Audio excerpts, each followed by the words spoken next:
The kindergarten teacher who spent 28 years seeking justice for her murdered best friend was the killer all along.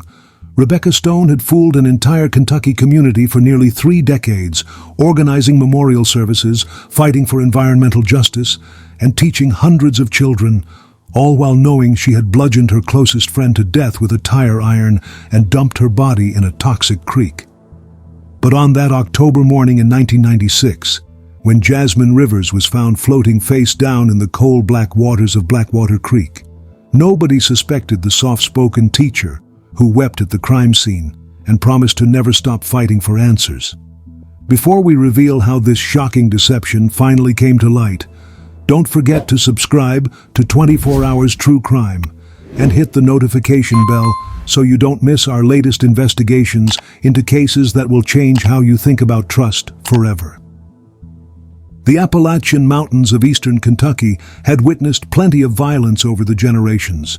Mining accidents that claimed dozens of lives, family feuds that stretched back centuries, and the occasional murder that small communities whisper about in church pews and general stores. But nothing in Millfield's 150-year history had prepared its 2,400 residents for what they discovered on the morning of October 12, 1996. Jasmine Rivers was 24 years old when her life ended in the contaminated waters she had spent 2 years trying to clean. Her auburn hair floated like seaweed around her battered skull, and her body was wedged between the rusted remains of an abandoned mining cart and a cluster of dying sycamore trees that had somehow survived decades of strip mining. The creek where she died ran black with coal runoff, a toxic mixture of heavy metals and mining chemicals that had poisoned the groundwater for miles in every direction. Local families had been drinking bottled water for years because their wells tested positive for arsenic, lead, and other contaminants that caused cancer rates to skyrocket in 3 counties. It was grimly appropriate that Jasmine's life had ended in the very waters she had dedicated herself to protecting. Sheriff Frank Morrison arrived at the scene just after sunrise, his weathered face reflecting the grim reality of what he was looking at. Morrison had been keeping the peace in Millfield for 18 years, dealing mostly with domestic disputes, drunk driving arrests, and the occasional bar fight that got out of hand. He had never worked a murder case, and he knew immediately that Jasmine Rivers' death would tear their tight-knit community apart. This wasn't just any victim lying in that polluted creek. Jasmine was the daughter of Harold Rivers, a respected mining foreman who had worked underground for 30 years before black lung disease forced him into early retirement. She was also the granddaughter of Martha Rivers, who had taught Sunday school at Millfield Baptist Church for over 4 decades and was considered the moral compass of the entire community. But Jasmine had chosen to bite the hand that fed their town. Detective Marcus Cole arrived from the state police within 2 hours, brought in because Millfield's 3-person police department had no experience with homicide investigations. Cole took one look at the severe blunt force trauma to the back of Jasmine's skull and the defensive wounds on her hands and knew they were dealing with a brutal personal murder. How many people in this town wanted her dead? Cole asked Sheriff Morrison quietly, making sure the growing crowd of onlookers couldn't hear his question. Morrison's jaw tightened as he considered the complicated answer. Depends on how you count it. Half the town relied on Omega Mining Company for their paychecks, and Jasmine was making it real hard for them to keep those paychecks coming. The other half knew she was right about the water being poisoned, but most folks were too scared to say so out loud. Jasmine had been the leader of a small but passionate group called the Clean Water Coalition, an organization that had been documenting Omega Mining's illegal dumping practices for over 2 years. Their research had uncovered evidence that the company was deliberately contaminating local water supplies and covering up the environmental damage with falsified reports to state regulators. Just 3 days before her death, Jasmine had made an announcement that sent shockwaves through the community. She was preparing to take her evidence to federal environmental authorities, a move that could have resulted in criminal charges against Omega Mining's executives and potentially shut down operations that employed nearly 40% of Millfield's workforce. Standing beside Jasmine at that explosive town meeting had been her best friend since childhood, Rebecca Stone. The 24-year-old kindergarten teacher had grown up just 2 houses down from Jasmine on Elm Street, and the two had been inseparable since they were 5 years old. Rebecca was soft-spoken, where Jasmine was fiery, methodical, where Jasmine was impulsive, but they shared a deep love for their community and a growing concern about what coal mining was doing to their neighbors' health. When the crowd erupted in angry shouts after Jasmine's announcement, Rebecca had stood quietly beside her friend, offering silent support while chaos exploded around them. Later, witnesses would remember how calm Rebecca had seemed that night, how she had gently touched Jasmine's arm when the shouting got particularly loud, as if trying to protect her from the community's rage. Jasmine was so brave that night, Rebecca would tell investigators just hours after the body was discovered, tears streaming down her face as she struggled to speak. People were screaming at her, calling her a traitor to her own family. Her father worked in those mines for 30 years, and here she was trying to shut them down. But she believed she was saving lives, saving the water that our children drink every day. The discovery of Jasmine's body sent shockwaves through Millfield that would continue for the next 28 years. She had been more than just an environmental activist. She had been a symbol of hope for families who watched their children develop asthma and saw their elderly relatives die from cancers that seemed to cluster around mining areas. But she had also been a threat to the economic survival of a community that had no other major employers, no other source of good-paying jobs that could support families in a region where poverty had been a fact of life for generations. As news of the murder spread through town, neighbors gathered in small groups on front porches and in parking lots, trying to make sense of what had happened. Some whispered that Jasmine had finally pushed too hard and made enemies who were willing to kill to protect their interests. Others wondered if her environmental work had uncovered something so damaging that powerful people had decided she needed to be silenced permanently. Nobody suspected that the killer was already among them, weeping genuine tears while calculating how to benefit from her best friend's death. The Millfield Community Center had never seen anything like the crowd that packed into its main hall on the evening of October 9, 1996. Over 400 people crammed into a space designed for half that number, with folding chairs arranged in tight rows and people standing 3 deep along the walls. The air was thick with tension, cigarette smoke, and the kind of nervous energy that comes when a community is forced to choose between survival and principles. Jasmine Rivers stood at the front of the room behind a rickety wooden podium, her auburn hair catching the harsh fluorescent lighting as she shuffled through a stack of documents that would change everything.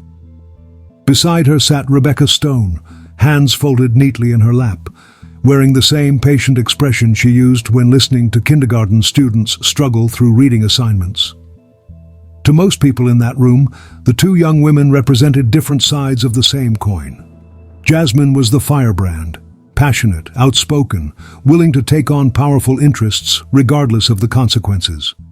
Rebecca was the quiet supporter, thoughtful, methodical, always ready with careful research to back up Jasmine's bold claims. What nobody could see was the jealousy that had been eating away at Rebecca for months, the growing resentment that her careful scientific work was being overshadowed by Jasmine's dramatic presentations and media-friendly personality. "Ladies and gentlemen," Jasmine began, her voice carrying clearly through the packed room, "what I'm about to share with you tonight will shock you. But more importantly, it's going to save lives."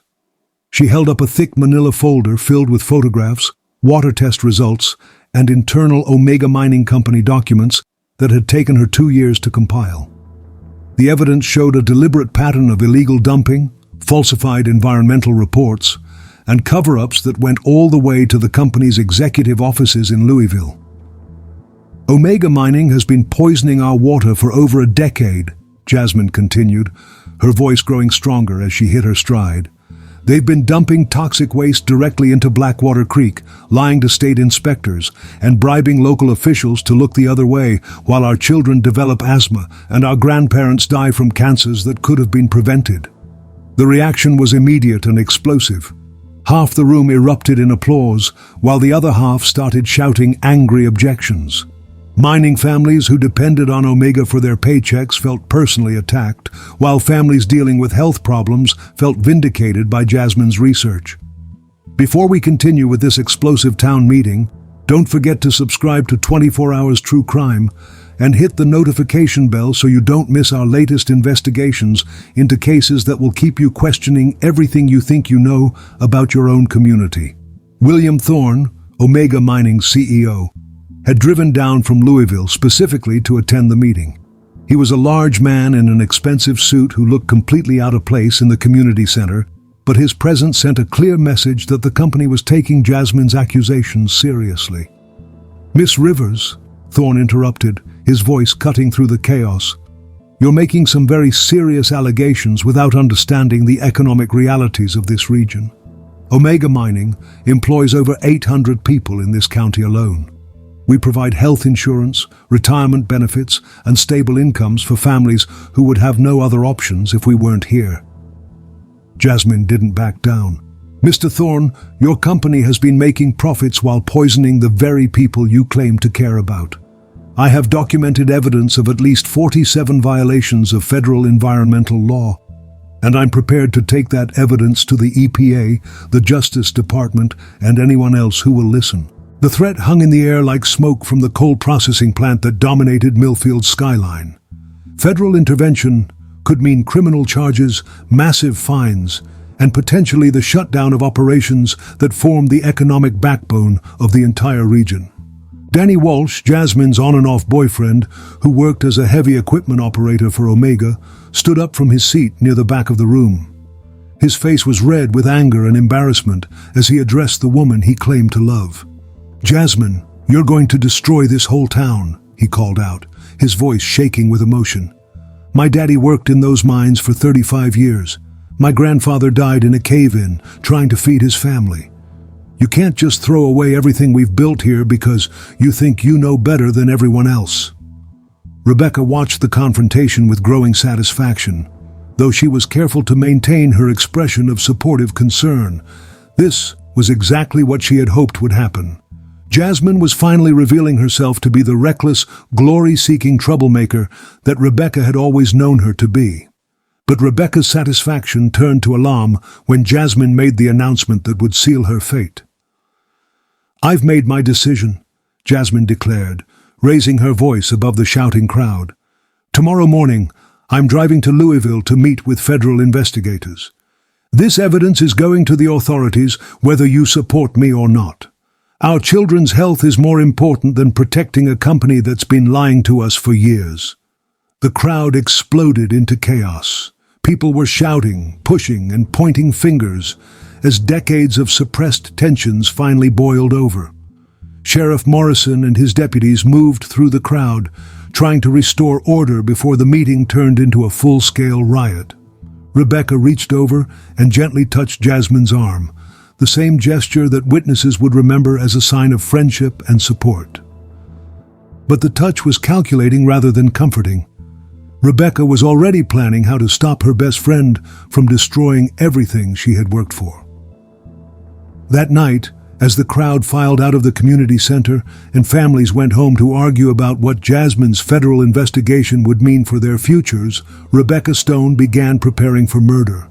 Sometimes the people closest to us are the ones who understand exactly how to destroy us. And sometimes the greatest betrayals come from the hands we trust most completely. The phone call that would end Jasmine Rivers' life came at 9:47 p.m. on October 11, 1996. She was sitting at her kitchen table, organizing the documents she planned to take to federal investigators the next morning, when Rebecca Stone's familiar voice crackled through the receiver. "Jasmine, you need to come to Blackwater Creek right now," Rebecca said, her voice tight with what sounded like excitement. "I found something huge, something that changes everything about your federal case." Jasmine looked at the clock on her microwave, then at the stacks of evidence spread across her table. She was exhausted from 2 days of preparing for what would be the most important meeting of her life. But Rebecca had never called this late with anything less than crucial information. "What did you find?" Jasmine asked, already reaching for her car keys. "I can't explain it over the phone," Rebecca replied quickly. But remember that section of the creek where we collected water samples last month? The part behind the old processing plant? I went back there tonight to get one more sample for your meeting, and I found pipes. Hidden pipes running directly from the plant into the creek. This is the smoking gun, Jasmine. This proves everything. The discovery Rebecca was describing would indeed change everything. Hidden discharge pipes would provide undeniable proof that Omega Mining was deliberately dumping toxic waste into the water supply, evidence so clear that even the most corrupt officials couldn't ignore it. "I'll be there in 20 minutes, Jasmine said, her fatigue forgotten in the rush of adrenaline. This was exactly what she needed to make her federal case absolutely bulletproof. But there were no hidden pipes at Blackwater Creek that night. Rebecca Stone had spent the entire evening planning something much darker than environmental investigation. Before we reveal the horrific truth about what happened next, don't forget to subscribe to 24 Hours True Crime and hit the notification bell so you don't miss our investigations into cases where the people we trust most become our greatest enemies.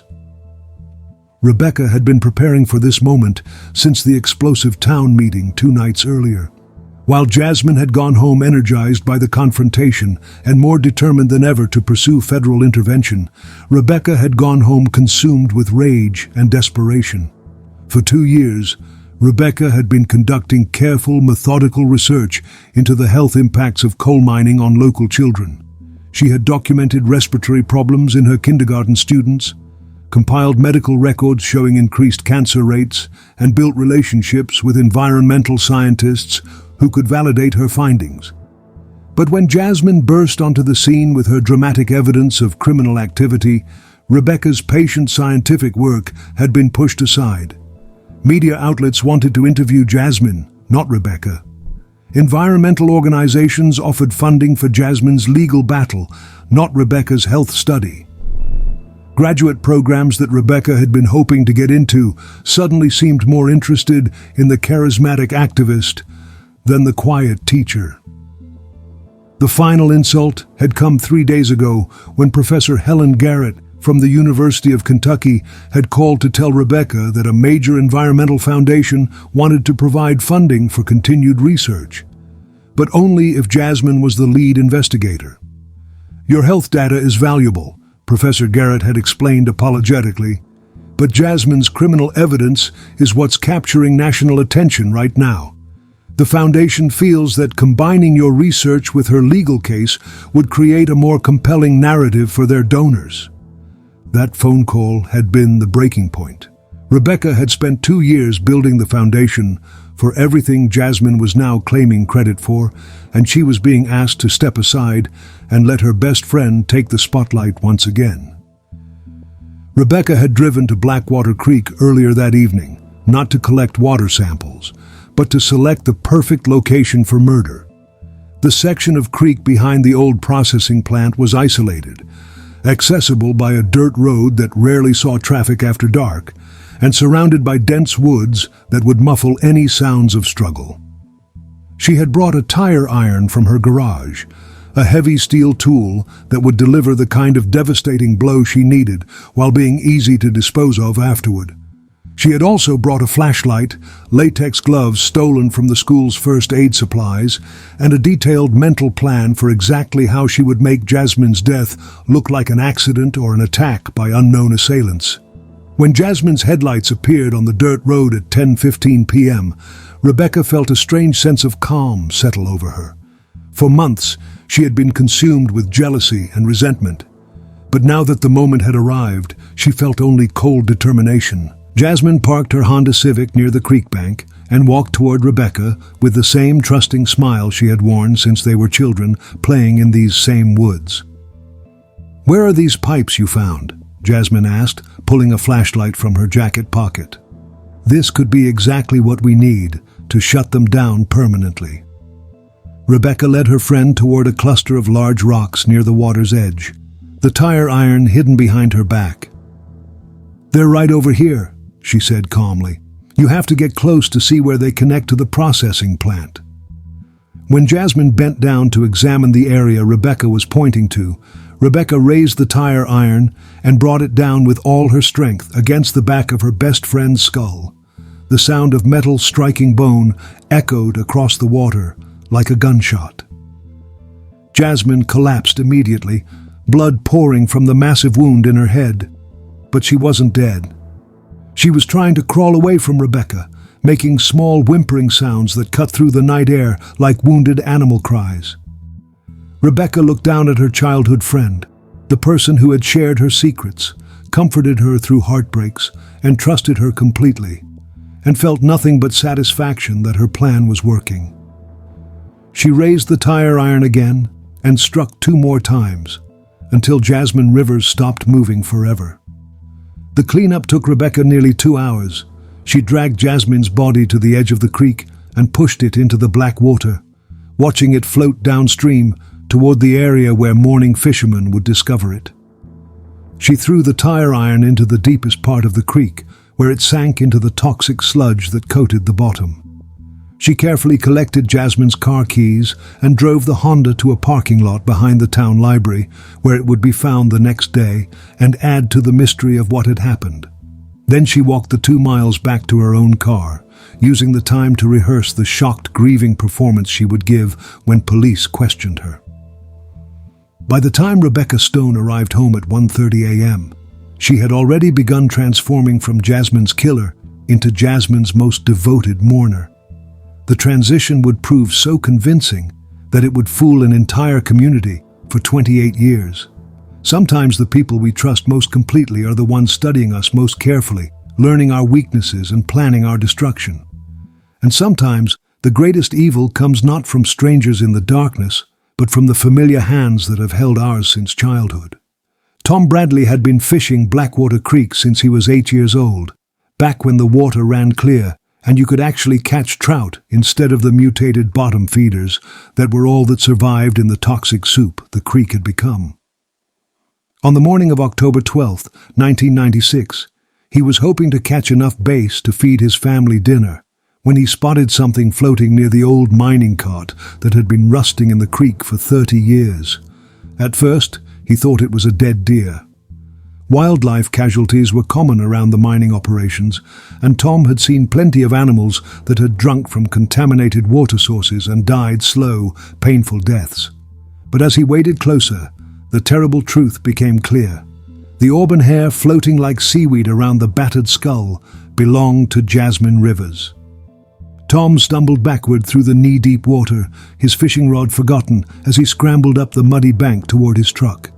His hands were shaking so badly he could barely operate his cell phone as he dialed 911. "There's a body in Blackwater Creek," he gasped when the dispatcher answered. "It's that environmental girl, Jasmine Rivers. She's dead."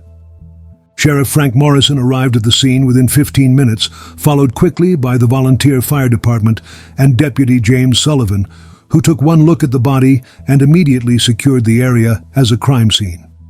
Morrison had been hoping against hope that Tom Bradley had been mistaken, that maybe someone had dumped a mannequin or been fooled by debris in the murky water. But there was no mistaking the severe trauma to Jasmine's skull or the defensive wounds on her hands that told the story of a desperate fight for survival. Before we continue with this shocking discovery, don't forget to subscribe to 24 Hours True Crime and hit the notification bell so you don't miss our investigations into cases where entire communities become victims of deception. Word of the discovery spread through Millfield faster than wildfire. By noon, over 200 people had gathered along the creek bank, creating a chaotic scene that made Detective Marcus Cole's job nearly impossible when he arrived from the state police. Rebecca Stone was among the first to arrive at the crime scene. She'd been at school preparing her classroom for the day when Principal Martha Webb burst in with the terrible news. Rebecca's reaction was exactly what everyone expected from Jasmine's best friend. She collapsed into a chair, covered her face with her hands, and began sobbing uncontrollably. "This is my fault," she kept repeating through her tears. "I should have gone with her last night. I should have protected her." When questioned by Detective Cole about Jasmine's activities the previous evening, Rebecca provided information that would misdirect the investigation for decades.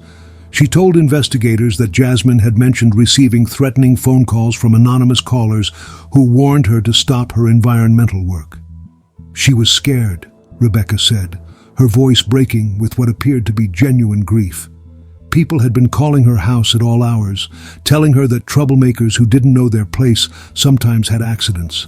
I begged her to drop the federal investigation, but she said she couldn't live with herself if she didn't try to protect our children. The threatening phone calls Rebecca described had never happened. But her false testimony immediately directed police attention toward Omega Mining Company executives and unknown assailants who might have wanted to silence Jasmine permanently. Danny Walsh arrived at the crime scene around 2 p.m., pushing through the crowd with the wild eyes of someone who couldn't accept what he was seeing.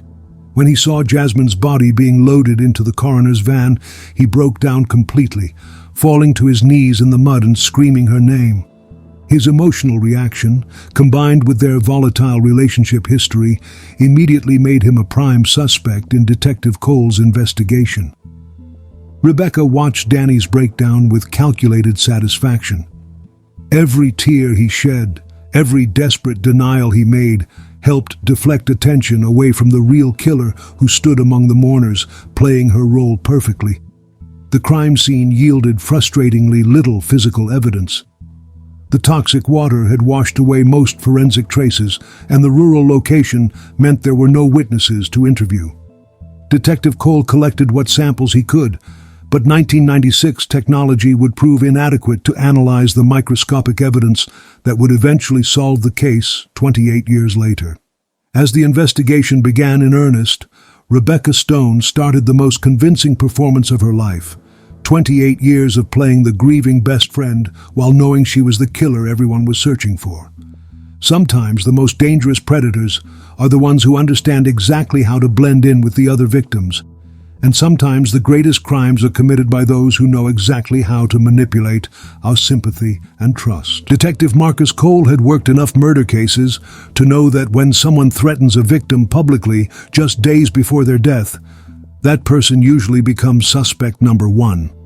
Which is why William Thorne, CEO of Omega Mining Company, found himself sitting in an interrogation room at the Kentucky State Police headquarters, just 48 hours after Jasmine Rivers' body was discovered. Thorne was everything you'd expect from a coal company executive: expensive suit, gold watch, and the kind of arrogant confidence that came from decades of buying politicians and silencing critics. At 54 years old, he had built Omega Mining into one of the most profitable operations in eastern Kentucky, partly through aggressive expansion and partly through what environmental investigators called creative compliance with federal regulations. Mr. Thorne, Detective Cole began, sliding a transcript across the metal table. Witnesses at the town meeting heard you tell Jasmine Rivers that troublemakers sometimes get hurt by their own stupidity. Would you like to explain what you meant by that? Thorne barely glanced at the transcript before pushing it back toward Cole. Detective, I've been dealing with environmental activists for 20 years. They're usually idealistic college kids who don't understand how the real world works.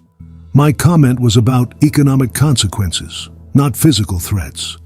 But Cole had done his homework on Omega Mining's history with environmental opponents. 3 activists in neighboring counties had suffered suspicious accidents over the past 5 years. A car wreck with mysteriously failed brakes, a house fire that started under questionable circumstances, and a hiking accident involving someone who had been documenting illegal strip mining operations. Seems like a lot of coincidences, Cole observed, watching Thorne's reaction carefully. Coincidences happen, Thorne replied smoothly, especially when people take unnecessary risks to prove points that nobody wants to hear. The interrogation continued for 3 hours, but Thorne's alibi was solid. He had attended a Louisville Chamber of Commerce dinner on the night of October 11th, with over 200 witnesses who could place him 4 hours away from Millfield when Jasmine was murdered. Before we continue examining these prime suspects, don't forget to subscribe to 24 Hours True Crime and hit the notification bell so you don't miss our investigations into cases where the real killer hides behind a mask of innocence. While Cole was questioning Thorne, Deputy James Sullivan was conducting an equally intense interrogation of Danny Walsh, Jasmine's on-and-off boyfriend, whose volatile relationship with the victim had made him an immediate suspect. Danny was 26 years old, with the calloused hands and permanent coal dust under his fingernails that marked him as a lifelong minor. He had known Jasmine since high school, and their relationship had been passionate but unstable, marked by fierce arguments about her environmental activism, putting both of them at risk. She wouldn't listen to reason, Danny told Sullivan, his voice cracking with emotion. I kept telling her that her investigation was going to get people hurt, maybe even get her killed, but she said I was just scared of losing my job. Sullivan had collected statements from multiple witnesses who described heated arguments between Danny and Jasmine in the weeks before her death. Co-workers at the mine said Danny had been drinking heavily and making angry comments about his girlfriend, betraying everyone who ever cared about her. The most damaging evidence against Danny came from his own admission that he had been near Blackwater Creek on the night of the murder. He claimed he had been driving around, trying to decide whether to confront Jasmine about her federal investigation plans, but had ultimately gone home without speaking to her. I sat in my truck for maybe 20 minutes just thinking, Danny said, tears streaming down his face. I wanted to try one more time to make her understand what she was doing to our community. But I knew we'd just end up fighting again, so I drove home. Danny's timeline put him in the area around 9:30 p.m., just 15 minutes before Rebecca's phone call had lured Jasmine to her death. But he had no witnesses to verify his story, and his emotional state made him appear guilty, even when he was telling the truth. Rebecca Stone proved to be an invaluable witness during the investigation's crucial first week. She provided Detective Cole with detailed information about Jasmine's activities, her fears about retaliation, and her plans for the federal investigation that had cost her life. Jasmine had been getting strange phone calls for weeks, Rebecca told Cole during her formal interview, carefully maintaining the perfect balance of grief and helpfulness. Men with disguised voices telling her to stop causing trouble. She was scared, but she was determined to see this through. The phone calls Rebecca described had never happened, but her testimony gave investigators a clear motive for murder and directed their attention toward Omega Mining's suspected intimidation tactics. Rebecca also provided Cole with copies of environmental documents that Jasmine had shared with her, helping investigators understand the scope of evidence that might have motivated powerful interests to silence the young activist. She trusted me with everything, Rebecca said, dabbing at her eyes with a tissue. We were like sisters. She knew I would continue her work if anything ever happened to her. The irony of that statement, that Jasmine had indeed trusted Rebecca with everything, including her life, was lost on everyone except the killer herself.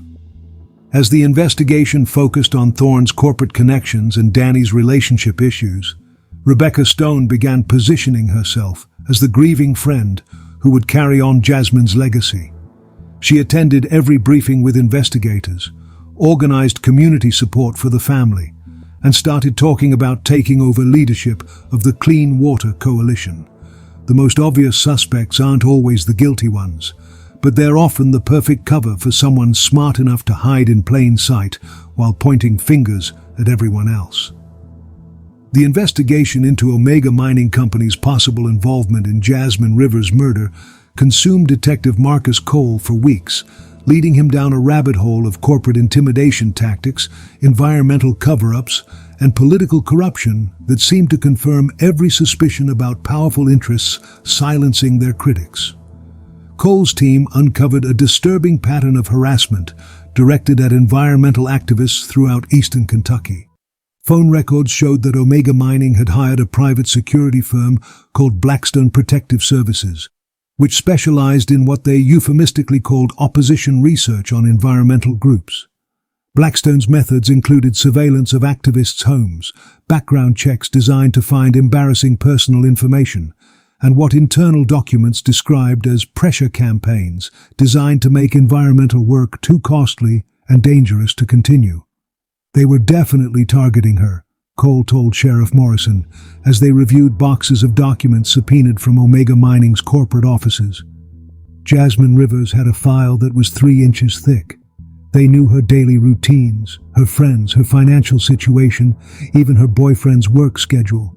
But knowing that Omega Mining had been watching Jasmine and proving they had killed her were 2 different things. Despite weeks of investigation, Cole couldn't find any direct connection between the company and her murder. William Thorne's alibi held up under scrutiny. He had been photographed at the Louisville Chamber of Commerce dinner with time-stamped images showing him giving a speech at 10:15 p.m., exactly when Jasmine was being murdered 4 hours away. The company's head of security had been in Nashville attending a conference, and other executives who might have ordered the killing all had verifiable alibis. The investigation into Danny Walsh proved equally frustrating. Despite his suspicious behavior and opportunity to commit the crime, Cole couldn't find any physical evidence linking him to the murder scene. Danny's truck had been searched thoroughly, but forensic analysis found no traces of blood or other evidence that he had transported Jasmine's body. More importantly, several witnesses had seen Danny's truck parked outside Murphy's Tavern until nearly midnight on the night of the murder, long after the coroner estimated Jasmine had died. Before we continue following these dead-end investigations, don't forget to subscribe to 24 Hours True Crime and hit the notification bell so you don't miss our cases where the truth hides behind the most innocent faces. While Detective Cole chased false leads, Rebecca Stone was quietly transforming herself from grieving friend into community leader. She organized a memorial service for Jasmine that drew over 800 people, including state legislators and environmental activists from across Kentucky. Standing at the podium in Millfield Baptist Church, Rebecca delivered a eulogy that reduced the entire congregation to tears while positioning herself as the natural successor to Jasmine's environmental work. Jasmine believed that fighting for clean water was fighting for our children's future, Rebecca said, her voice strong despite the tears streaming down her face. She knew that powerful interests would try to stop her, but she also knew that someone had to be brave enough to speak truth to power. Rebecca's speech was covered by newspapers throughout the region, and environmental organizations began reaching out to offer her the funding and support that had previously been directed toward Jasmine. Within weeks of her best friend's murder, Rebecca had achieved the recognition and leadership role she had coveted for years. She used her new platform carefully, always honoring Jasmine's memory, while subtly suggesting that federal intervention might not be the best approach to environmental problems. Instead, Rebecca advocated for patient, methodical research that would build long-term community support rather than creating the kind of explosive confrontations that had gotten Jasmine killed. "We need to be smarter than Jasmine was," Rebecca told Professor Helen Garrett during a meeting about continuing the Clean Water Coalition's work. Her approach was brave, but it was also reckless. If we're going to create lasting change, we need to build relationships rather than making enemies. The analysis of Jasmine's environmental research revealed evidence that was indeed damaging to Omega Mining, but not necessarily worth committing murder to suppress. The company faced potential fines and increased regulatory oversight, but nothing that would threaten its fundamental operations or executive leadership. This is the kind of evidence that results in settlements and consent decrees, Environmental Protection Agency investigator Sarah Chen explained to Detective Cole. It's serious, but it's not the kind of smoking gun that would justify murder from a corporate perspective. As 1996 turned to 1997, the Jasmine Rivers investigation gradually lost momentum. The obvious suspects had alibis, the physical evidence was limited, and the case seemed destined to join the ranks of unsolved murders that haunted small communities. Rebecca Stone had achieved everything she wanted: recognition, leadership, and freedom from her best friend's shadow. All it had cost was one life and 28 years of living with a secret that would eventually destroy her. Sometimes killers hide in the spotlight of sympathy, using grief as the perfect disguise for satisfaction and ambition. By the spring of 1997, Detective Marcus Cole had exhausted every lead, interviewed every possible suspect, and followed every piece of evidence to its inevitable dead end. The Jasmine Rivers murder investigation had consumed 8 months of his life, but the killer remained as elusive as smoke in the Kentucky mountains. The case file had grown to over 3,000 pages, witness statements, forensic reports, financial records, surveillance photos, and enough documentation to fill 4 filing cabinets. But despite the massive paper trail, Cole was no closer to solving the murder than he had been on the morning Jasmine's body was discovered in Blackwater Creek. Sometimes cases just don't have solutions, Kentucky State Police Captain Jennifer Walsh told Cole during their final review meeting. You've done everything possible with the evidence available. It's time to move on to cases where we can actually help people. Cole understood the logic, but accepting it felt like betraying Jasmine Rivers and her family. Somewhere in Millfield, a killer was walking free, probably laughing at how completely they had fooled law enforcement. The thought kept Cole awake at night for years afterward. The official designation of the case as cold was a devastating blow to Jasmine's family. Her parents, Harold and Martha Rivers, had spent months hoping that each new development would finally bring them answers about what happened to their daughter. Learning that the investigation was being suspended felt like losing Jasmine all over again. They're giving up on her, Martha Rivers told the Millfield Gazette in a tearful interview. My daughter died trying to protect this community, and now everyone just wants to forget about her and move on with their lives. But not everyone was ready to forget. Rebecca Stone made sure that Jasmine's memory remained alive in the community, organizing annual memorial services and keeping the Clean Water Coalition active under her leadership. Her dedication to preserving her friend's legacy earned her widespread respect and admiration throughout eastern Kentucky. Before we continue with this heartbreaking period of uncertainty, don't forget to subscribe to 24 Hours True Crime and hit the notification bell so you don't miss our investigations into cases where justice waits decades to finally surface. For Danny Walsh, the end of the active investigation brought no relief from suspicion. Despite being cleared by police, many residents of Millfield continued to believe he was responsible for Jasmine's death. The whispers followed him everywhere, at the grocery store, the gas station, even at church where families would quietly move their children away when he approached. I lost everything, Danny would later reflect. My job, my friends, any chance of a normal life in the place where I grew up. People looked at me like I was a monster, even though the police had cleared me. Danny struggled with alcoholism and depression throughout the late 1990s, eventually leaving Millfield in 2001 to find work in the coal mines of West Virginia. He never married, never had the family he had dreamed of building with Jasmine, and spent 2 decades carrying the weight of undeserved suspicion. Meanwhile, Rebecca Stone flourished in her new role as environmental advocate and community leader.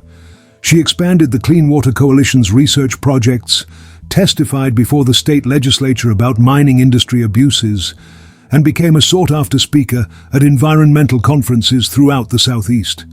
Her approach was notably different from Jasmine's confrontational style. Where Jasmine had demanded immediate federal intervention, Rebecca advocated for patient, methodical documentation of health impacts. Where Jasmine had made enemies through her aggressive tactics, Rebecca built relationships with politicians, community leaders, and even some mining industry representatives. Rebecca understood that lasting change requires building consensus rather than declaring war, Professor Helen Garrett observed years later.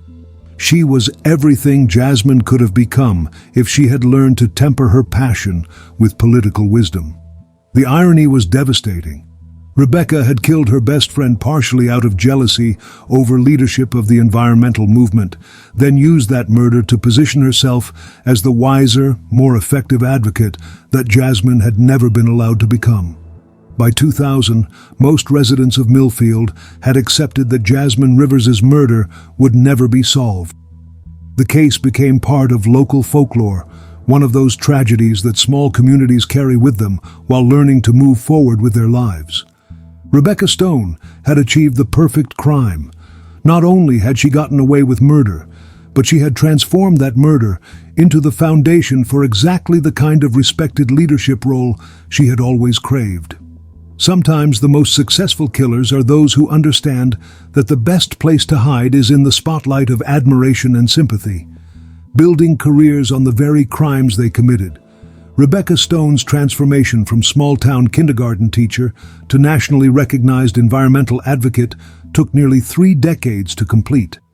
But by 2020, she had become exactly what she had always dreamed of being: the most respected voice for environmental justice in eastern Kentucky. Her office at Millfield Elementary School had become an informal shrine to Jasmine Rivers, with framed photographs of her murdered friend covering the walls alongside environmental awards, newspaper clippings, and letters from politicians thanking Rebecca for her tireless advocacy work. Visitors often commented on how moving it was to see someone honor a friend's memory so completely. What they didn't realize was that they were looking at the most elaborate trophy collection in criminal history. Rebecca had spent 28 years building a reputation as the devoted friend who had dedicated her life to continuing Jasmine's work. She spoke at environmental conferences, testified before legislative committees, and consulted with environmental organizations throughout the Southeast. Her quiet, methodical approach had earned respect from politicians who had viewed Jasmine as a dangerous radical. Rebecca Stone represents the very best of grassroots environmental advocacy, Kentucky Governor Andy Beshear had said when presenting her with the state's Environmental Leadership Award in 2019. She shows us that lasting change comes from patience, persistence, and the kind of moral conviction that honors those who came before us. The governor had no idea he was honoring a killer. Rebecca's teaching career had been equally distinguished. She had taught kindergarten at Millfield Elementary for 32 years, touching the lives of over 800 children who remembered her as the gentle, caring teacher who made learning fun while teaching them to respect the natural world. Parents trusted her completely with their most precious possessions. School administrators valued her steady leadership and innovative teaching methods. Children adored her patient manner and creative lesson plans that often incorporated environmental themes inspired by Miss Jasmine's work. Before we reveal how this carefully constructed facade finally crumbled, don't forget to subscribe to 24 Hours True Crime and hit the notification bell, so you don't miss our investigations into cases where evil hides behind the most trusted faces in our communities. The Clean Water Coalition had grown under Rebecca's leadership from a small group of local activists to a regional organization with federal funding and national recognition. Her research into the health impacts of coal mining on children had been published in peer-reviewed journals and cited by environmental advocates across Appalachia. Unlike Jasmine's confrontational approach, Rebecca had built relationships with mining industry representatives, working to find compromise solutions that protected both environmental health and economic stability.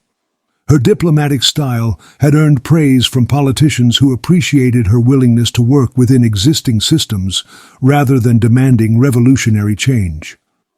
Rebecca understands that environmental protection and economic development don't have to be enemies, Senator Mitch McConnell had written in a letter supporting her nomination for a federal Environmental Advisory Committee. She represents the kind of thoughtful, balanced approach that can bring lasting solutions to complex problems. The senator, like everyone else, had been completely fooled by Rebecca's carefully crafted public persona. Rebecca's personal life had remained remarkably stable throughout the decades following Jasmine's murder. She had never married, explaining to friends that her work and her students were family enough for her. She lived in the same modest house she had purchased in 1994, just 2 streets away from where Jasmine had been raised. She was a fixture at community events, church services, and school functions. Children who had been her students grew up, had children of their own, and brought them to Miss Rebecca's classroom.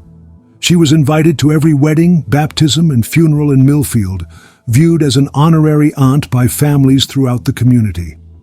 The tire iron she had used to murder Jasmine Rivers remained in her basement all those years, wrapped in plastic and hidden behind holiday decorations. Sometimes Rebecca would unwrap it and hold it, remembering the satisfaction of finally stepping out of her best friend's shadow. She had kept detailed journals throughout the decades, documenting her environmental work, her teaching achievements, and her thoughts about Jasmine's legacy. The journals read like the reflections of a dedicated advocate, honoring her murdered friend's memory, but they also contained subtle references to the pride Rebecca felt in surpassing everything Jasmine had accomplished. "Jasmine would be proud of what we've achieved," Rebecca wrote on the 20th anniversary of the murder.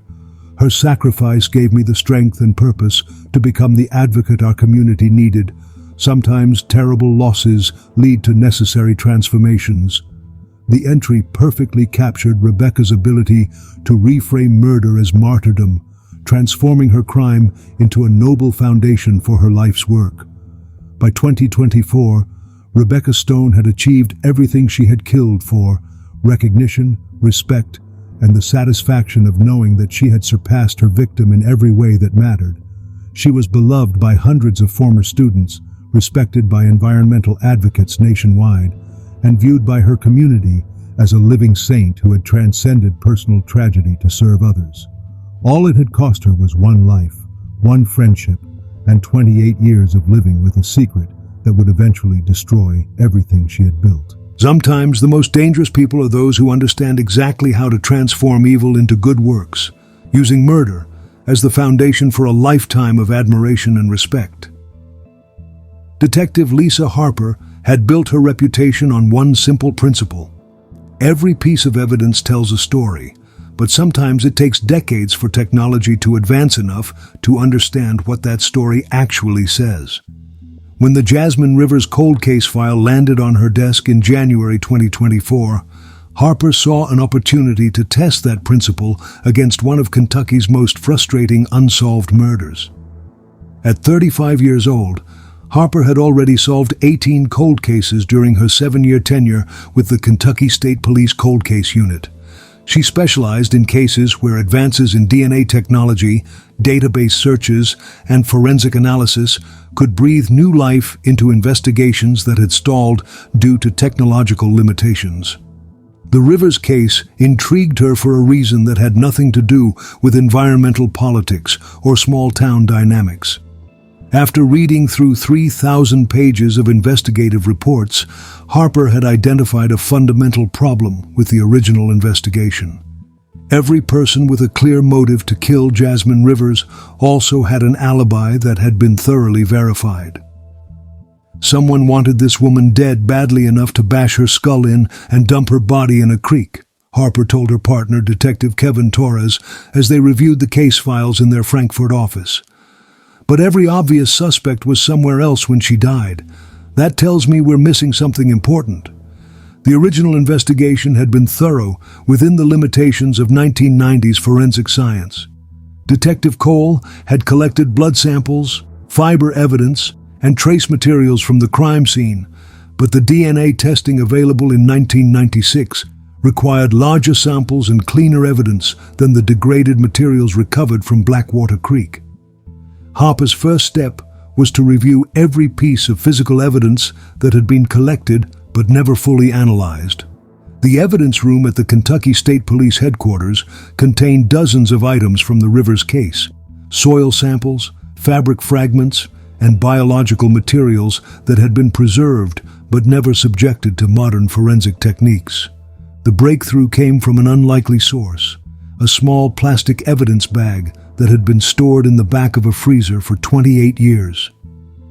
Before we reveal this game-changing discovery, don't forget to subscribe to 24 Hours True Crime and hit the notification bell so you don't miss our investigations into cases where modern science finally delivers justice decades after crimes are committed.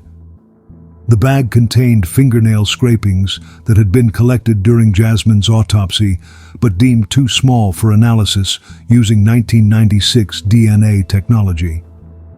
Dr. Patricia Chen, the medical examiner who had performed the original autopsy, had been thorough in collecting trace evidence, even samples that couldn't be immediately analyzed. "I always collected everything I could," Dr. Chen explained to Harper during a phone interview. "I figured that someday technology would advance enough to analyze materials that were useless to us in the 1990s. I'm glad I was right. Modern DNA extraction techniques could generate genetic profiles from microscopic amounts of biological material." The Kentucky State Police Forensic Laboratory sent Jasmine's fingernail scrapings to a specialized lab in Virginia that used cutting-edge technology to amplify degraded DNA samples. The analysis took 6 weeks, but when the results came back, they fundamentally changed everything investigators thought they knew about the case. The genetic material under Jasmine's fingernails belonged to a woman. Harper stared at the laboratory report, reading it 3 times to make sure she understood what she was seeing. For 28 years, every investigator who had worked the case had assumed that Jasmine's killer was male. The focus had been on William Thorne, Danny Walsh, and other men, who might have had motives to silence the environmental activist. But the DNA evidence told a different story entirely. More shocking still, the genetic profile matched a sample that was already in the Kentucky Criminal Justice Database. The Combined DNA Index System, CODIS, had identified a match to someone who had been arrested and had their DNA collected as part of standard booking procedures. Rebecca Stone's DNA had been entered into the system in 2019 following her arrest for misdemeanor assault during a heated Millfield School Board meeting about environmental curriculum. The incident had been minor. Rebecca had pushed another board member during an argument about teaching climate change in elementary schools. But Kentucky law required DNA collection for all arrests, regardless of the severity of the charge. The database match was unambiguous. The genetic material under Jasmine Rivers' fingernails belonged to Rebecca Stone, the kindergarten teacher who had spent 28 years honoring her best friend's memory and continuing her environmental work. Harper sat in stunned silence, trying to process the implications of what she was seeing. Rebecca Stone wasn't just any peripheral figure in the case. She had been Jasmine's closest friend, her most trusted ally, and the person who had provided some of the most detailed testimony about the victim's final days. "This has to be contamination," Torres said when Harper showed him the results. "Maybe Rebecca handled the body when it was discovered, or touched something that got transferred to the evidence." But Harper knew that cross-contamination couldn't explain genetic material embedded under a victim's fingernails. That kind of evidence came from direct physical contact during a struggle, from a victim fighting desperately against their attacker. The woman who had spent nearly 3 decades as the most trusted keeper of Jasmine Rivers' legacy was actually her killer. As Harper prepared to reopen one of Kentucky's most famous cold cases, she realized she was looking at more than just a murder investigation. She was confronting a level of deception and manipulation that had fooled an entire community for 28 years. The technology had finally advanced enough to hear what the evidence had been trying to say since 1996, that the most dangerous predators are often the ones hiding behind the faces we trust most completely. Sometimes the greatest breakthroughs come not from new evidence, but from finally understanding what old evidence was trying to tell us all along. Detective Lisa Harper had investigated enough cold cases to know that solving a decades-old murder was only the beginning of the real work. Now she had to reconstruct 28 years of lies, manipulation, and carefully constructed deception to understand how Rebecca Stone had managed to fool an entire community while building a career on her best friend's grave. The DNA evidence was conclusive, but Harper needed to understand the psychology behind the crime before she could build a prosecutable case. What could drive someone to murder their closest friend, then spend 3 decades honoring that friend's memory while secretly celebrating their own success? Harper's first breakthrough came from an unexpected source. Jasmine Rivers' family had finally decided to donate her personal belongings to the Millfield Historical Society. Among the boxes of photographs, school papers, and environmental research was a journal that Jasmine had kept during the final months of her life. The journal entries painted a picture of friendship that was far more complicated than anyone had realized in 1996. While the world saw Rebecca and Jasmine as devoted allies in the fight for environmental justice, Jasmine's private writings revealed growing tension and competition between the two women. "Rebecca has been acting strange lately," Jasmine had written just 6 weeks before her death. "She keeps questioning my research methods and suggesting that I'm moving too fast with the federal investigation. Sometimes I think she's jealous that my work is getting more attention than hers." The entries became more disturbing as they progressed through the summer of 1996. Jasmine described arguments with Rebecca about strategy, leadership, and recognition that had never been mentioned during the original investigation. "Rebecca actually accused me of stealing her ideas today," read an entry from August 15th. "She said that the health study of local children was her project and that I was taking credit for work we had done together. I tried to explain that we're supposed to be partners, but she stormed out of my house saying that some people never learn to share the spotlight." Before we continue with these shocking revelations, don't forget to subscribe to 24 Hours True Crime and hit the notification bell so you don't miss our investigations into cases where the people closest to us harbor the darkest secrets. But the most chilling entry was dated just 3 days before Jasmine's murder. "I'm worried about Rebecca. After the town meeting last night, she cornered me in the parking lot and said I was making a terrible mistake with the federal investigation. She kept saying, 'They'll kill you for this,' over and over, but something about the way she said it didn't sound like a warning. It sounded almost like a threat. I've known her since we were children, but lately I feel like I'm looking at a stranger." Harper realized that Jasmine Rivers had been documenting her own murder without knowing it. The journal entries revealed that Rebecca had been escalating toward violence for weeks, using warnings about Jasmine's safety as a way to mask her own growing homicidal intentions. The psychological profile that emerged from Harper's investigation was deeply disturbing. Rebecca Stone hadn't just been jealous of her friend's success, she had been systematically studying the psychology of murder for years before she committed one. Harper's research into Rebecca's academic background revealed that her master's thesis, completed at Eastern Kentucky University in 1994, had focused on what she called toxic friendship dynamics and how prolonged feelings of inadequacy could lead to violent behavior in otherwise stable individuals. The subject demonstrates classic symptoms of what we might term achievement displacement disorder, Rebecca had written in her thesis. When an individual's sense of self-worth becomes entirely dependent on comparison to a more successful peer, the psychological pressure can eventually justify extreme actions to restore perceived balance. Rebecca Stone hadn't just been studying the kind of murder she would eventually commit. She had been developing the theoretical framework she would use to justify killing her best friend. Even more disturbing was Harper's discovery of Rebecca's doctoral research from 1995. Her dissertation proposal, submitted just 1 year before Jasmine's murder, focused on post-traumatic leadership emergence in environmental advocacy groups. The research examined how the deaths of prominent activists often created opportunities for their colleagues to assume greater leadership roles, and how communities sometimes responded more positively to martyred advocates than to living ones. The death of a charismatic leader often creates a vacuum that can be filled by someone with complementary skills, Rebecca had written. In many cases, the successor achieves greater long-term impact than the original leader might have accomplished, partly due to the symbolic power of martyrdom and partly due to lessons learned from the predecessor's mistakes. Rebecca had literally written the playbook for how to benefit from Jasmine's death before she ever committed the murder.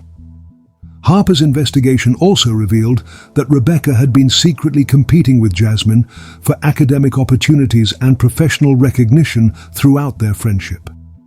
Environmental organizations that had shown interest in Jasmine's work had also been contacted by Rebecca, who positioned herself as an equally qualified but more collaborative alternative to her confrontational friend. Professor Helen Garrett, who had known both women through their environmental work, provided Harper with disturbing insights into their relationship dynamics that she had never shared with the original investigators. "Looking back, I can see signs that Rebecca resented being overshadowed," Professor Garrett admitted, during a tense interview at her university office. She would make subtle comments about Jasmine's attention-seeking behavior and suggest that real environmental work required patience rather than publicity. "I thought she was just more mature and strategic than Jasmine, but now I realize she was trying to undermine her friend's credibility." The professor also revealed that Rebecca had approached her just weeks after Jasmine's murder with a proposal to continue the Clean Water Coalition's work under new leadership. She had a detailed plan for how to build on Jasmine's research while avoiding the confrontational tactics that had gotten her killed, Professor Garrett continued. "At the time I thought it showed remarkable strength and vision. Now I realize she had been planning to take over Jasmine's work long before Jasmine was actually dead." Harper began to understand that Rebecca Stone had committed the perfect crime, not just in terms of avoiding detection, but in terms of achieving everything she had killed for. She had eliminated her competition, inherited her friend's work, and transformed murder into martyrdom while positioning herself as the wise successor who had learned from her predecessor's mistakes. The most chilling aspect of Rebecca's deception was how completely she had convinced herself that killing Jasmine had been necessary for the greater good. Her academic research had provided her with a framework for viewing murder as a form of environmental activism, a necessary sacrifice to ensure that important work could continue under more effective leadership. Sometimes, the most dangerous killers are those who convince themselves that murder serves a higher purpose. And sometimes the greatest evil comes disguised as academic brilliance and environmental activism. Detective Lisa Harper chose to arrest Rebecca Stone in her kindergarten classroom on a Tuesday morning in March 2024, knowing that the public nature of the arrest would prevent any possibility of violence, while ensuring that the woman who had deceived an entire community for 28 years would finally face justice, where she had built her reputation as a caring educator. The decision wasn't made lightly. Harper had spent weeks coordinating with school administrators, child psychologists, and legal experts to minimize trauma to the children, while ensuring that Rebecca couldn't destroy evidence or flee before being taken into custody. At 52 years old, Rebecca had become the most beloved teacher in Millfield Elementary School's history. She had taught over 800 children during her 32-year career, including many who were now adults bringing their own children to Miss Rebecca's classroom. Parents trusted her completely, administrators valued her steady leadership, and the entire community viewed her as a living treasure who embodied the best values of their small town.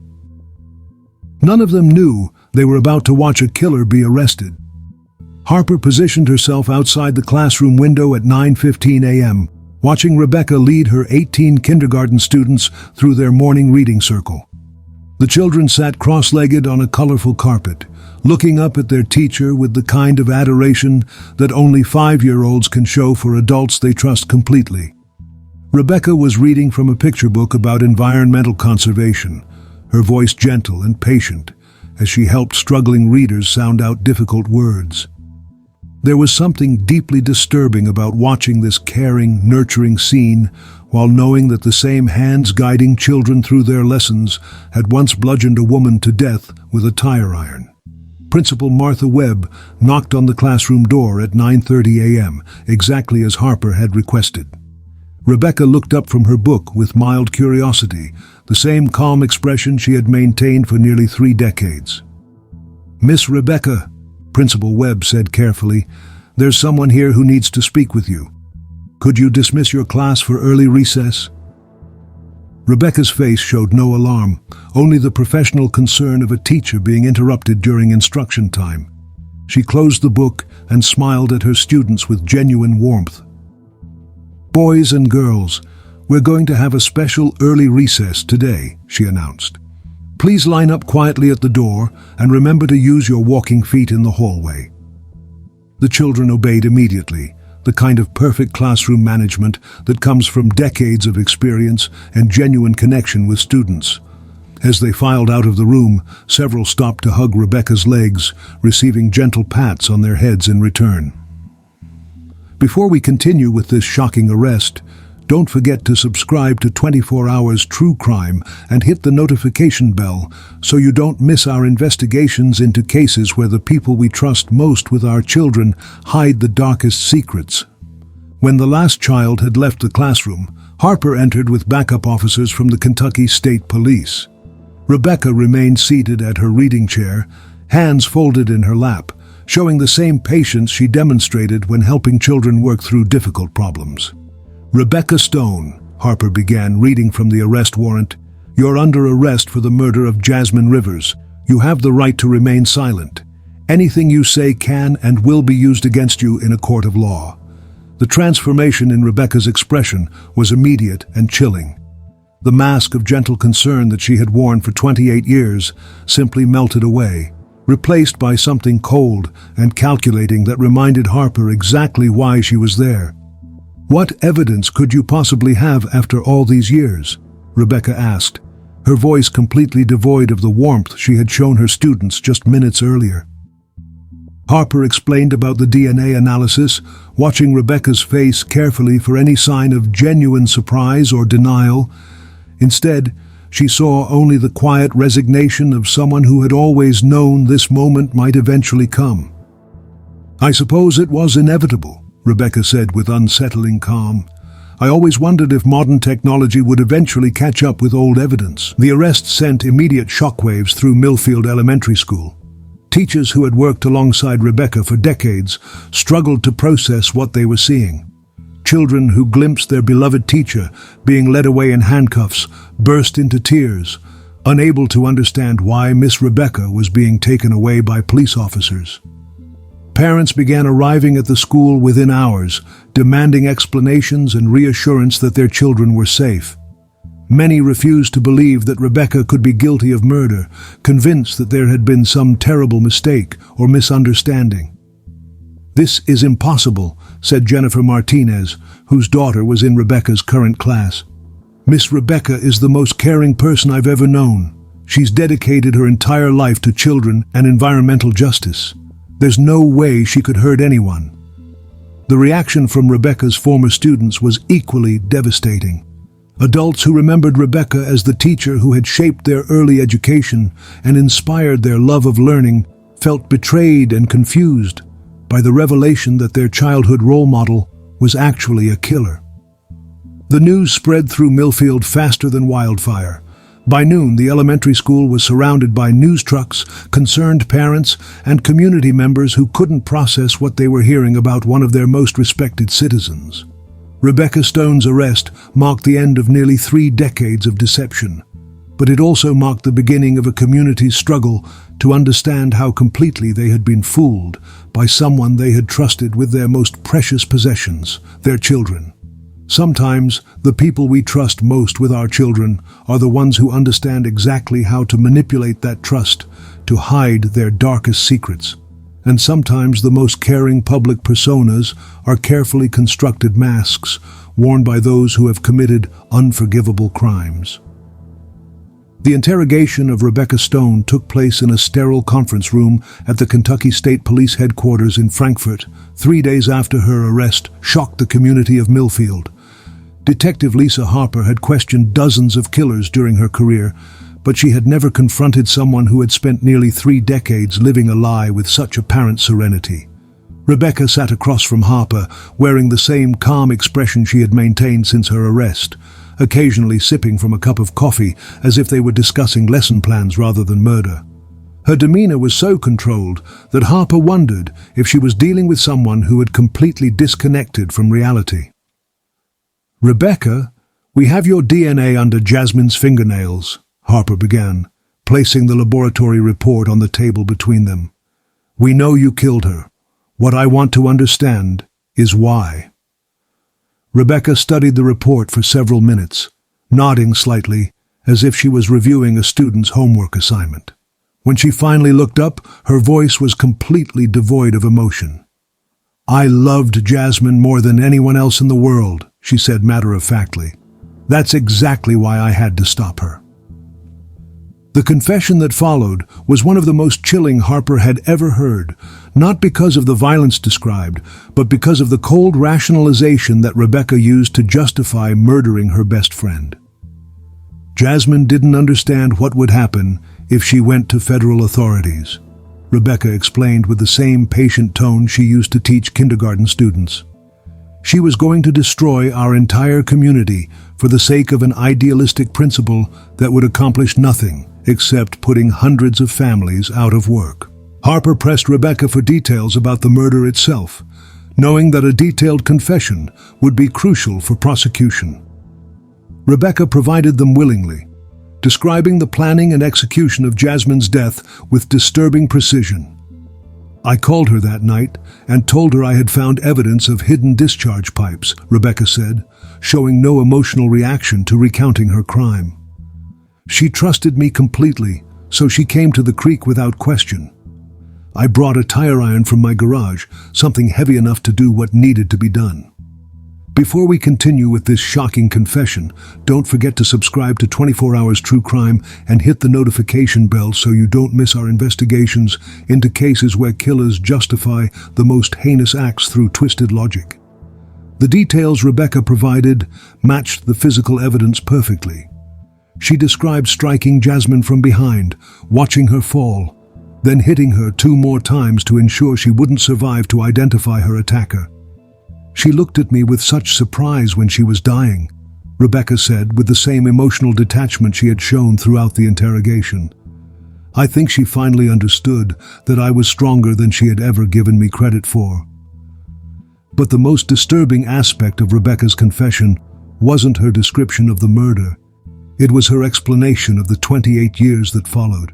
She had genuinely missed Jasmine while simultaneously taking satisfaction in finally being recognized as the leader she had always believed herself to be.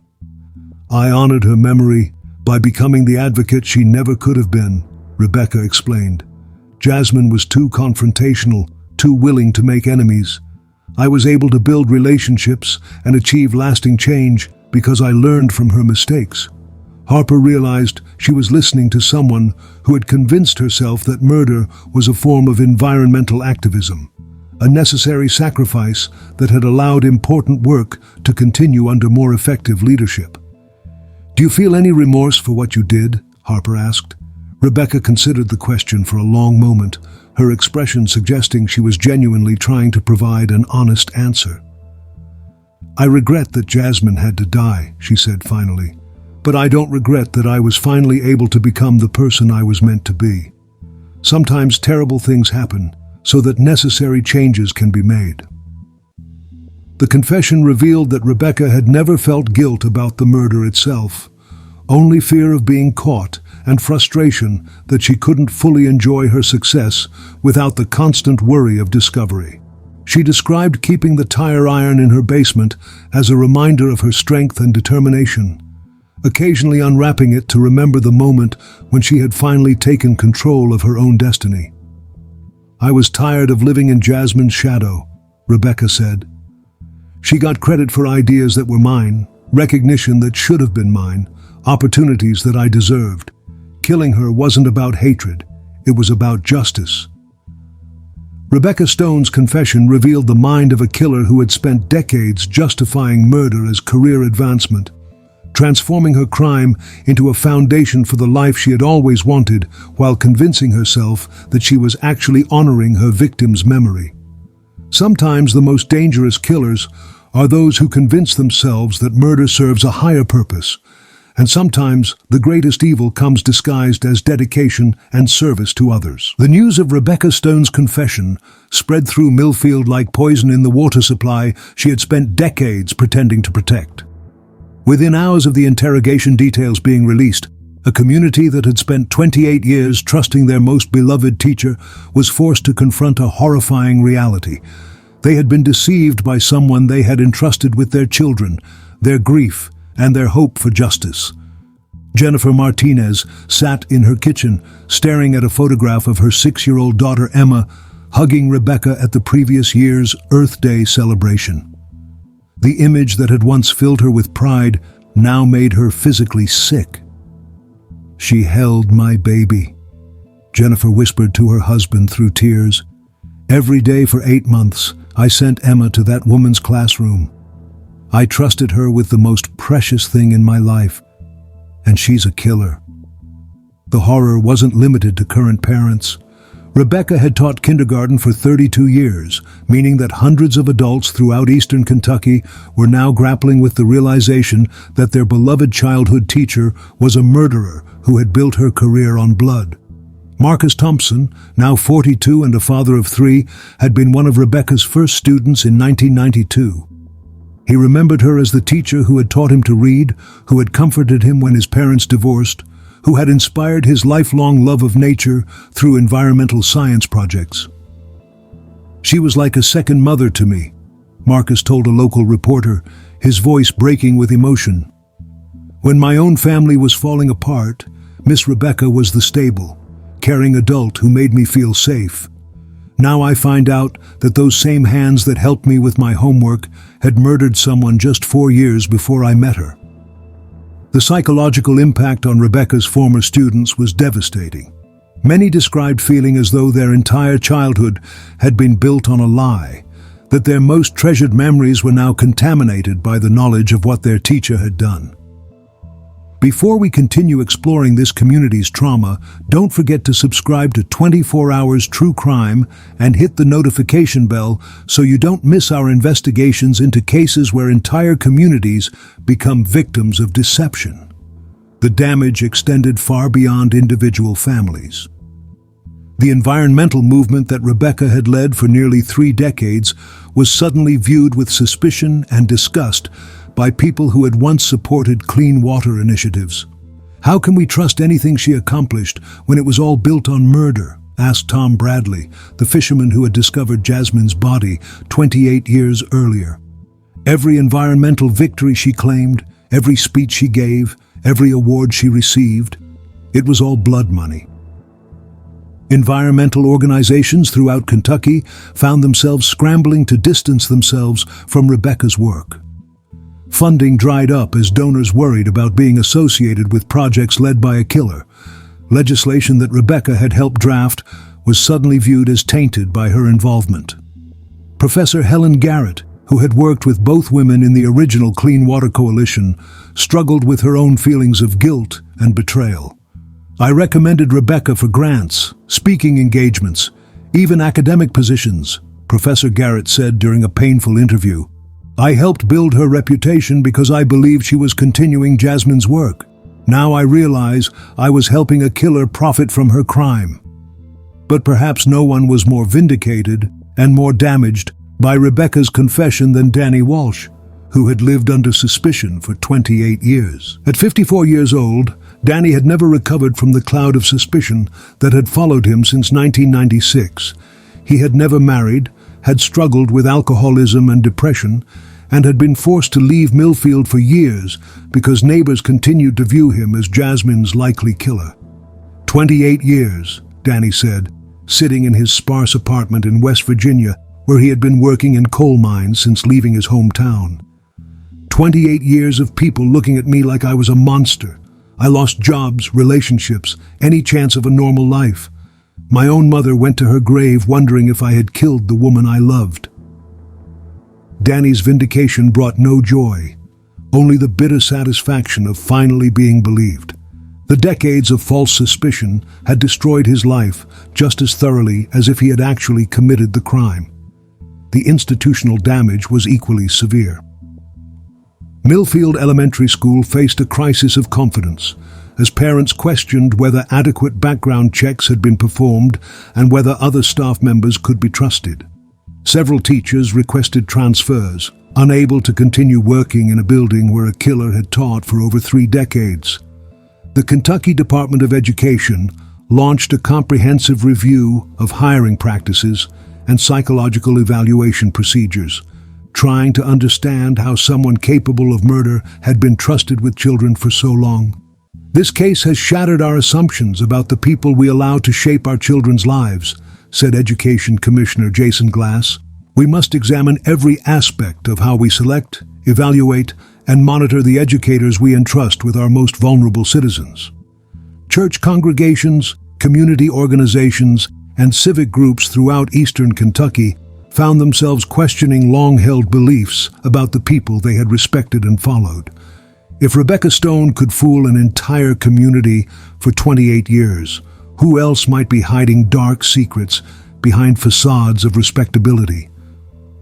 The case had taught Millfield's residents a devastating lesson about the dangers of blind trust and the importance of questioning even those they admired most. The community would spend years learning to rebuild the social bonds that Rebecca's deception had systematically destroyed.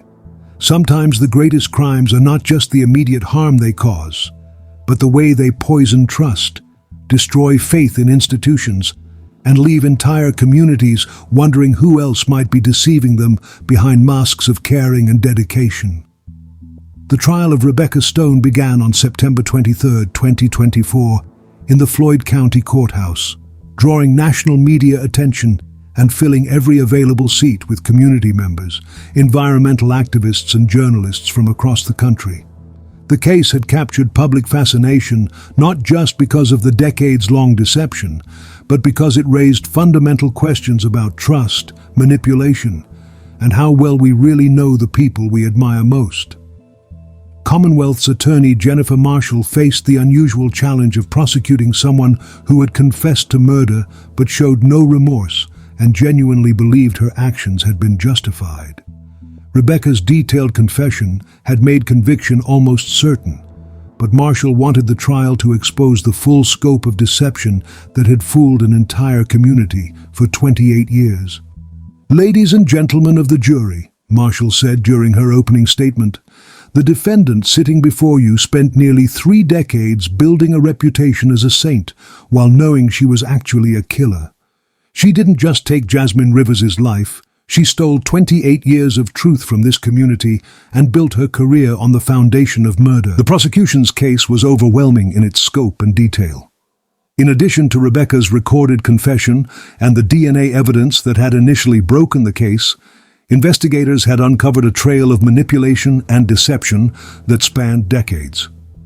Marshall presented evidence showing how Rebecca had systematically misdirected the original investigation, providing false testimony about threatening phone calls and suspicious behavior that had never occurred. She had pointed investigators toward innocent suspects while positioning herself as the grieving friend most committed to finding justice. The defendant wasn't just a killer, Marshall told the jury. She was a master manipulator who understood exactly how to exploit grief, sympathy, and trust to avoid suspicion while building the life she had always wanted. The defense, led by experienced criminal attorney David Brennan, faced an almost impossible task. Rebecca's confession was clear and detailed, the physical evidence was conclusive, and her motive was established beyond doubt. Brennan's only strategy was to argue for mental illness and diminished capacity. "My client has spent 28 years living in a state of complete psychological dissociation," Brennan argued during his opening statement. "The woman you see before you is not a cold-blooded killer. She's someone who convinced herself so thoroughly that murder was justified that she lost touch with moral reality." Before we continue with this historic trial, don't forget to subscribe to 24 Hours True Crime and hit the notification bell so you don't miss our coverage of cases where justice finally catches up with those who thought they had committed the perfect crime. The testimony of mental health experts provided disturbing insights into Rebecca's psychological state. Dr. Patricia Rodriguez, a forensic psychiatrist who had evaluated Rebecca extensively, described her as someone who had developed what she termed moral dissociation disorder. Ms. Stone has constructed an elaborate psychological framework that portrays murder as environmental activism, Dr. Rodriguez testified. She genuinely believes that killing Jasmine Rivers was a necessary sacrifice that allowed important work to continue under more effective leadership. But the prosecution countered with evidence that Rebecca's behavior had been calculating rather than delusional. They presented testimony showing how she had carefully planned the murder, disposed of evidence, and manipulated the subsequent investigation with clear awareness of right and wrong. The most powerful testimony came from Rebecca's victims, not just Jasmine's family, but the hundreds of people whose lives had been damaged by her decades of deception. Danny Walsh, now 54 and still struggling with the aftermath of 28 years of false suspicion, provided emotional testimony about the personal cost of Rebecca's lies. "She destroyed my life, just as surely as she destroyed Jasmine's," Danny said through tears. "I spent nearly 3 decades being looked at like a killer because she was too much of a coward to confess what she had done." Former students testified about feeling betrayed and violated by the revelation that their beloved teacher was a murderer. Parents described the ongoing trauma of knowing they had trusted their children to someone capable of such evil. Perhaps the most devastating testimony came from environmental activists who had been inspired by Rebecca's example and were now questioning everything they believed about their movement. "She made me believe that patient, methodical advocacy was more effective than confrontational tactics," testified Dr. Sarah Chen, who had worked with Rebecca on water quality legislation. "Now I realize that everything she taught us about environmental activism was built on the murder of the very person who had pioneered those confrontational tactics." The trial also revealed additional crimes that Rebecca had committed over the years. Financial investigators had discovered that she had embezzled money from environmental organizations, falsified research data, and even plagiarized portions of Jasmine's original work to enhance her own academic credentials. When Rebecca took the stand in her own defense, her testimony was as chilling as her original confession. She showed no remorse for her actions and continued to maintain that killing Jasmine had been necessary for the greater good. "I gave Jasmine's work the leadership it needed," Rebecca said with unsettling calm. "She would have destroyed everything with her reckless approach. I saved our environmental movement and our community." The jury deliberated for only 4 hours before returning with guilty verdicts on all charges: first-degree murder, tampering with evidence, perjury, and multiple counts of fraud related to her environmental work. When the verdict was read, Rebecca showed no emotion whatsoever. She had maintained the same eerily calm demeanor throughout the trial, occasionally taking notes but never showing any sign of understanding the gravity of her situation. Sometimes justice comes not just through punishment, but through the public exposure of truths that have been hidden for decades, forcing communities to confront the reality of how completely they can be deceived by those they trust most. Judge William Morrison delivered Rebecca Stone's sentence on November 15, 2024, in a packed courtroom that had become the focal point for a community's search for closure after 28 years of deception. The sentence, life in prison without the possibility of parole, surprised no one, but the judge's remarks provided a framework for understanding the broader implications of a crime that had damaged far more than one life. "The defendant didn't just commit murder," Judge Morrison said, his voice carrying clearly through the silent courtroom. "She committed a crime against truth itself, manipulating an entire community's grief and desire for justice while building a career on the foundation of her victim's blood." Rebecca Stone showed no reaction to the sentence, maintaining the same unsettling calm she had displayed throughout the trial.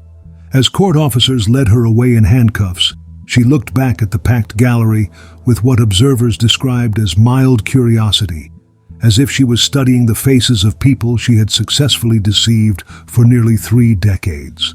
The sentencing marked the official end of the legal proceedings, but for Millfield, Kentucky, the work of healing was just beginning. A community that had spent 28 years believing in Rebecca's version of events now faced the difficult task of rebuilding trust and finding meaning in the wreckage of their shattered assumptions. Martha Rivers, Jasmine's mother, was now 85 years old and had lived to see justice for her daughter's murder.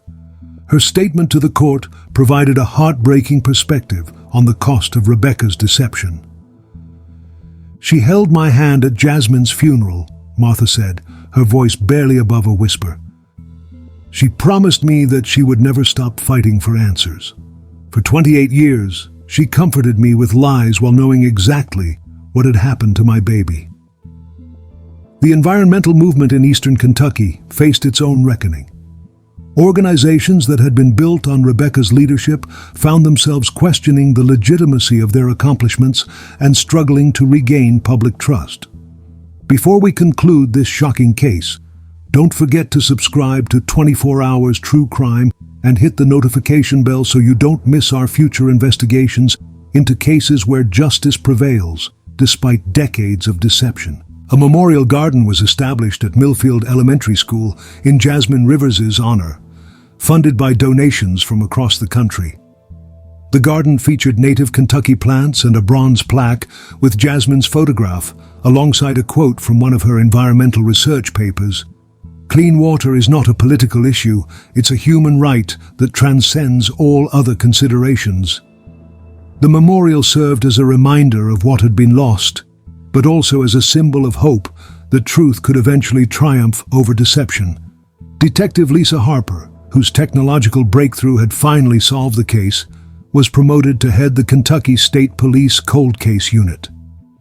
She kept a photograph of Jasmine Rivers on her desk, not as a trophy of a case solved, but as inspiration to continue fighting for victims whose voices had been silenced. "Every cold case represents someone who deserves justice," Harper said during a conference on advances in forensic technology. Rebecca Stone thought she had committed the perfect crime, but DNA evidence waited patiently for 28 years until technology advanced enough to expose her lies. Rebecca Stone died in prison just 18 months after her sentencing, taking with her any remaining details about Jasmine's final moments and the full scope of her manipulation. She was 54 years old and had spent her last years in the medical unit of the Kentucky Correctional Institution for Women, suffering from early-onset dementia that some viewed as a final irony for someone who had built her life on lies. The case of Jasmine Rivers and Rebecca Stone became more than just a murder trial. It became a cautionary tale about the dangers of blind trust and the importance of questioning even those we admire most. Environmental organizations now require more rigorous background checks and oversight procedures. Schools have implemented new psychological evaluation protocols for teachers and staff. Most importantly, the community of Millfield learned that healing from such profound betrayal requires time, patience, and a commitment to rebuilding trust one relationship at a time. The coal-black waters of Blackwater Creek still run through the mountains of eastern Kentucky, carrying decades of industrial contamination toward distant rivers. But they no longer carry the secret of what happened to Jasmine Rivers on that October night in 1996. Justice had finally been served, not just for one murder victim, but for an entire community that had been victimized by 28 years of deception. The truth had emerged from the darkness, proving that some secrets are too heavy to stay buried forever. Sometimes justice delayed is not justice denied. It's just justice waiting for the right moment to finally surface, no matter how long it takes or how carefully the truth has been hidden.